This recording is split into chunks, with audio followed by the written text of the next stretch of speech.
دخل وراق على أحد الخلفاء وعرض عليه الخليفة الإسلام، فقال إنه على دين النصرانية، دين آبائه وأجداده، ثم غاب عنه عاما كاملا وعاد إليه مرة أخرى ودخل عليه، قال: ألست من أتانا في العام الماضي وعرضنا عليك الإسلام فأبيت؟ فقال: يا أمير المؤمنين، إنني وراق أكتب التوراة والإنجيل، وقد كتبت التوراة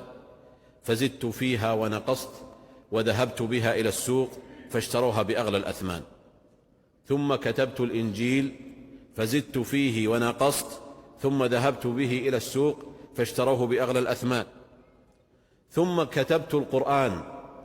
فزدت فيه ونقصت فذهبت به إلى السوق فبصق الناس على وجهي، فأدركت أن هذا الكتاب محفوظ بأمر الله جل وعلا، وها أنا أشهد أن لا إله إلا الله وأن محمدا رسول الله. إنا أنزلنا التوراة